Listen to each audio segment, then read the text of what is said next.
What's up, everybody? What's up, everybody? It's your boy, Chris. It's another amazing episode of Financipation. This channel is all about making money, saving money, building generational wealth, and financially emancipating yourself from generational poverty.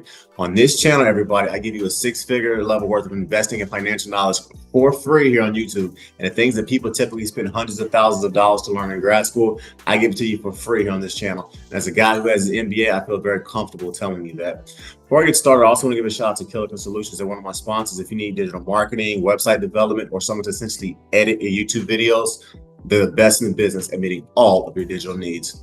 A couple of weeks back, I did a podcast on why is it that wealthy people and people with high incomes typically go broke. And I got a very good response for that particular podcast.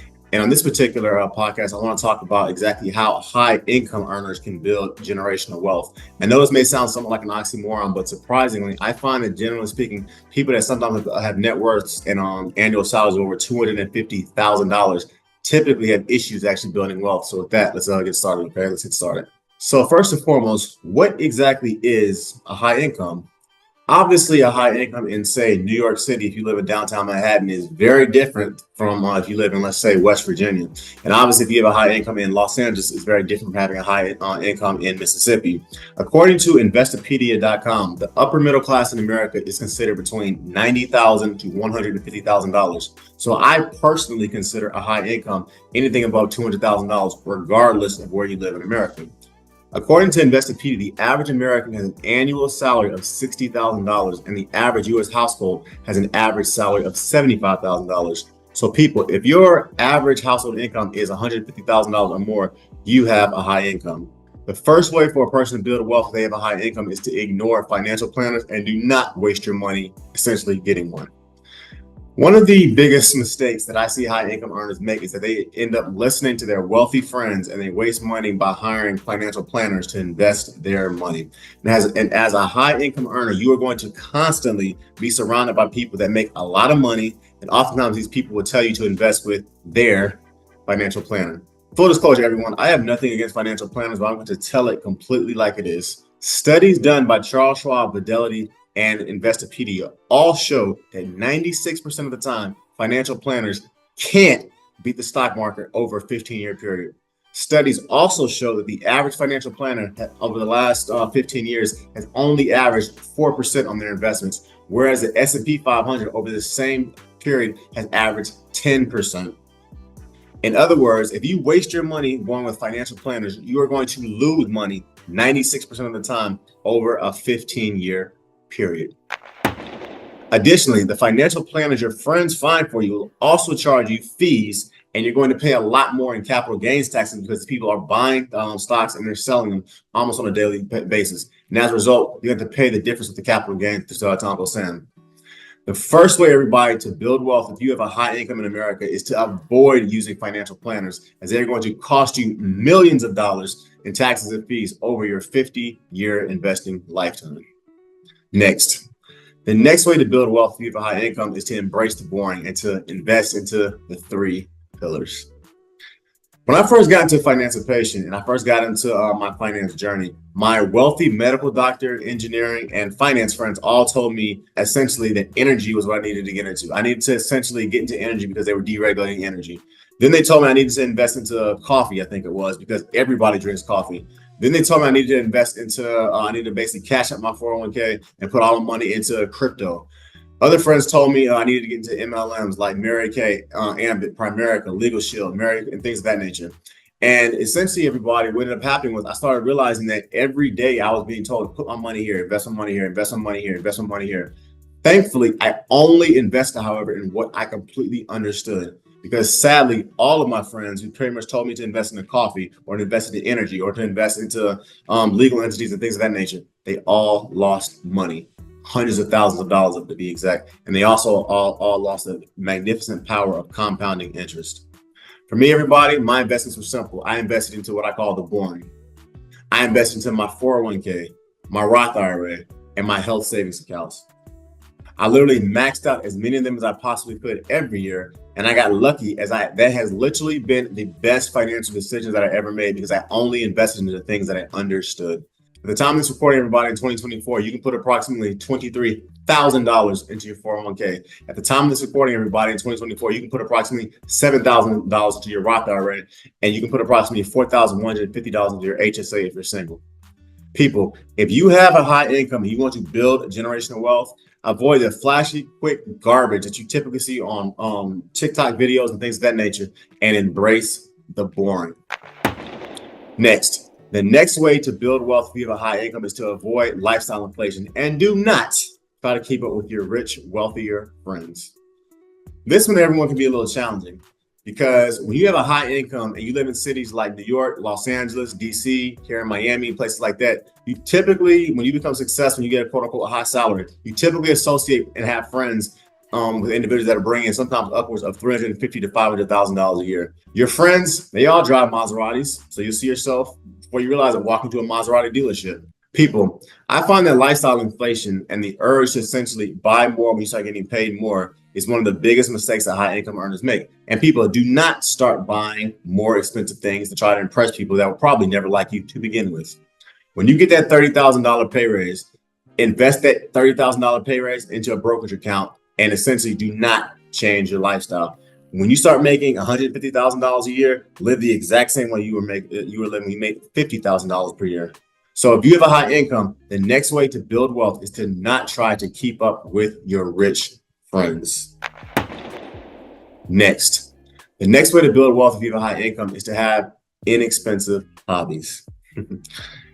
This is when I started noticing I was entering into a very different level of my life, both professionally and financially. I grew up lower middle class, and I lived in 4 different murder capitals all over America. So my hobbies growing up when I was a kid was essentially lifting weights, buying some boxing gloves, hitting a heavy bag, buying a $20 basketball, and essentially playing basketball in the hood. Those were essentially my hobbies as I was growing up. When I got my mechanical engineering degree and I started working in corporate America, my coworkers started getting me into different hobbies. I started getting into firearms. I started getting into shooting at gun ranges. I started getting into buying rifle scopes. My coworkers started telling me, "Hey, Chris, we're about to start scuba diving. You should start coming with us."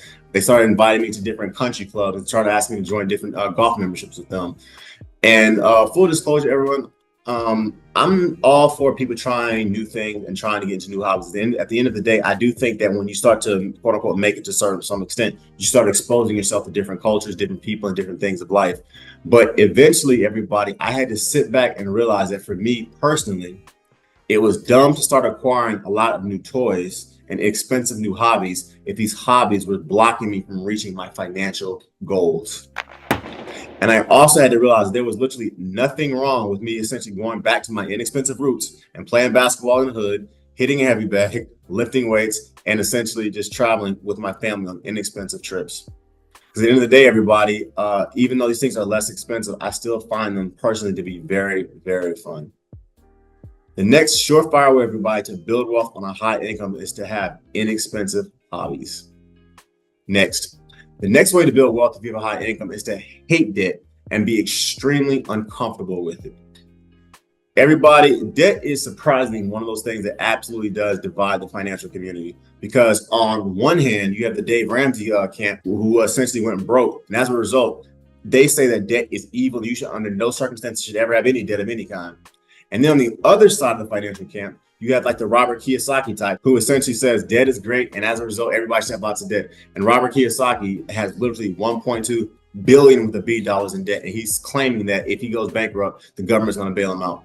So on one hand, you have the Dave Ramsey type who say never use debt. Then on the other hand, you have the extremists like Robert Kiyosaki who says everyone should have lots of debt because that's the only way you're going to make money. For the record, I don't particularly subscribe to either extreme, but I do say this. I think it is very stupid to essentially carry a lot of debt if you're trying to quote unquote build generational wealth. And in general, as for me and my house, for my wife and I, we have generally avoided debt, building generational wealth, and financially emancipating ourselves from poverty. So I like to think of debt kind of to some extent as fire, okay? If used correctly, fire can cook your food and it can warm your home and your family by the fireplace. But if used incorrectly, it can quickly leap out of the fireplace and kill you and burn down your home.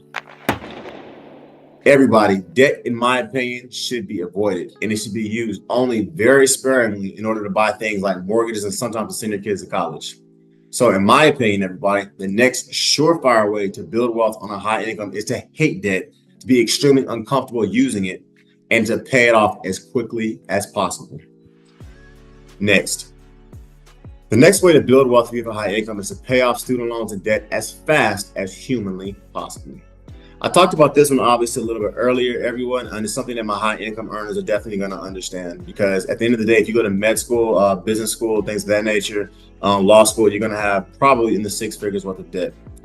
But I would say this: people that hate debt, they don't run to their credit cards to buy things that they can't afford to impress people that would never like them. And people that hate debt, they understand the time value of interest, and they understand paying the debt off as soon as possible. Additionally, there's a certain mental and psychological aspect as well of paying off debt, because paying off debt gives you great discipline, because it forces you to live uncomfortably for a few years as you pay off those medical school loans, your mortgage, or your business school loans. Another benefit to paying off your debt as fast as humanly possible, as I said earlier, is that it allows you to essentially take the money that you were putting toward your debt and to invest it instead toward things like real estate investment trusts, Roth IRAs, maxing out your 401k, and investing it into property, land, and real estate. If you listen to my channel, everybody, you know my story. I'm a mechanical engineer, and when I went to grad school at night to get my MBA, the engineering firm at the time that I worked for told me they would pay off a certain percentage of my student loans when I obtained my MBA. And right before I graduated, they essentially reneged on that offer and didn't give me one penny to pay back my MBA. And when I graduated, everybody, I essentially had a $120,000 student loan waiting for me. I hate debt. So I lived in the hood for several years. After I graduated, I heard gunshots sometimes at night. I drove beat up used cars, and I had roommates. But the emotional high I got the day I looked at Sallie Mae and saw my student loan balance was zero was an emotional high I'll literally never forget. People, med school, law school, and business school are expensive. At the end of the day, that $100,000 to $120,000 investment in yourself is most likely going to be worth it, because you're going to be making literally over $100,000 in all those careers almost as soon as you graduate. So for me, the next surefire way to build wealth on a high income is to pay off your student loans as fast as humanly possible. Please hit that notification bell so that you know when I drop new content. Please hit the like button. Please share the video. Please comment, subscribe. It helps the algorithm, and it allows me to bring you all free content, as I'm giving you an MBA level worth of education and finance knowledge here for free on YouTube. Next. The next way to build wealth if you have a high income is to buy just enough home. So this is another one that hurts, because if you're a parent, nothing sucks more than hearing the following words: Daddy, why does Uncle Calvin live in a 6-bedroom house with a swimming pool and we live in a 2-bedroom apartment? Houses, everybody, are one of those things that we as Americans typically buy way too much of, okay? So if you don't have the money to put down 20% on the value of the home that you want to purchase, you are going to need to pay private mortgage insurance or PMI insurance. And my advice is you should avoid that at all costs. So PMI safeguards the lender's investment in case you, the borrower, defaults on the monthly payment, but it also costs you a lot more money. In other words, if you, the home buyer, do not put 20% down on your home, the PMI can be as high as 1% of the loan amount. If you have a $800,000 home, that 1% represents you paying $80,000 more for the exact same home. That's $8,000 a year roughly on an extra $670 a month that it costs you to own that particular home. And the general Financipation rule of thumb that I tell most people is to never buy a home that is 2.5 times more than your annual household income. So if your family's annual take-home income is $200,000, my advice is that you should not purchase a home that costs more than $500,000. And if your home mortgage, HOA fees, and monthly utility costs is more than 40% of your take-home pay, you are what I call house poor, as you should never buy a home that's more than 30% of your take-home pay. Next surefire way to build wealth on a high income is to only buy homes that are no more than 2.5 times your annual combined household income, and to never buy too much home. Next, the next way to build wealth on a high income is to invest until it hurts. When I do my financial consultations with people, I do my one-on-ones with them, people always invariably ask me the question: Chris, what percentage of my income should I invest? And there is no single percentage that works for everyone. So my advice I tell everyone is this: you should invest until it literally hurts. When I was a single bachelor living here in Miami, I was investing close to 40% of what I made. Now that I'm married with 2 sons, I have more expenses. I'm only investing 20% of what I make. But for some people, they can only invest comfortably roughly 5% of what they make. For other people, they can invest as much as 75% of the income that they make every month. Basically, what I'm telling you is this: if you are looking at your budget and are wondering how you're going to make ends meet next month because you are investing so much of your money, then that means you are probably investing the right percentage of your income every month. The next surefire way to build wealth on a high income is to invest so much of your money every month that it hurts, and to do that for decades, because what typically happens is that you figure out how to make it work. The last thing I want you to think about if you make over $200,000 a year is to realize how blessed you and your family truly are. People, if you make that kind of salary, that literally puts you in the top 0.1% of all incomes worldwide. Yeah, I get it. You're an engineer, you're a lawyer, you're a doctor, you're an electrician, and you studied extremely hard and you work even harder to get to where you are. I get it, everybody. I mean, I'm a mechanical engineer that builds $1 billion projects for private developers and for the federal government. And I run a financial consulting business on the side. So I know what it's like to get up every day to bust your behind and to basically be stressed out and to deal with the isms at work. But once again, if you make over $200,000 a year, I want you to think about how blessed you truly are to be in that position, because I've lived, everybody, and I've traveled abroad and worked in places all over the world. I've lived and worked abroad. I've traveled abroad in Africa, Asia, South America, and I've lived in some of these places. And I met men and women in all those countries that were literally smarter than me and who would have been phenomenal neurosurgeons or rocket scientists if they had been born in America. But because they were born in the favelas of Brazil, or they were born in the slums of Africa or Latin America, the only opportunities that these people had was that they could either become child soldiers or in some cases, child brides. And if they had that same opportunities I could have had, who knows what it would have been. I have cousins that were straight A students through elementary and middle school, and they were better entrepreneurs and better mathematicians than I was. It's simple as that. But their dads were gone and their mothers were drug addicts. So by the time my cousins got to high school, they got recruited to join gangs, and all their chemical, mathematical, entrepreneurial business skills went to the wrong element, went to the wrong crowds, and the streets got them. I've lived in 4 different murder capitals growing up, and the difference between myself and my cousins was that I had parents that stayed on me, that kicked my butt, and that refused to allow me to go down those very dark paths. If you had a father and a mother in your life, people, that was kicking your butt, that was making sacrifices for you to go to good schools, so you live in good neighborhoods, and essentially taught you how to be a man or a woman, then consider yourself blessed. So find a good charity, give back with your time, give back with your money. And the last way to build wealth on a high income is to give back as much as possible, to realize how blessed you are, and to be very empathetic to the people that are less fortunate than you. This channel, everybody, is all about making money. It's all about saving money. It's all about building generational wealth. And it's all about financially emancipating yourself from generational poverty. You can book a one-on-one session with me at any point, everybody. The link is below. I'm not giving you financial advice on this channel. You must make responsible decisions based on the thorough, independent research that you do for yourself, okay? Please check out my website, www.therealfinancipation.com, Instagram, _Financipation, Spotify, Financipation. Please check me out on TikTok as well, Financipation. My Facebook page is Financipation. And check out my blog as well, Financipation, okay? Please like, please comment, please share, please subscribe. Please hit the notification bell so you know when I drop new content. And thanks, Killical Solutions, for all of these dope graphics. It's your boy, Chris. I'm out, everybody. Peace.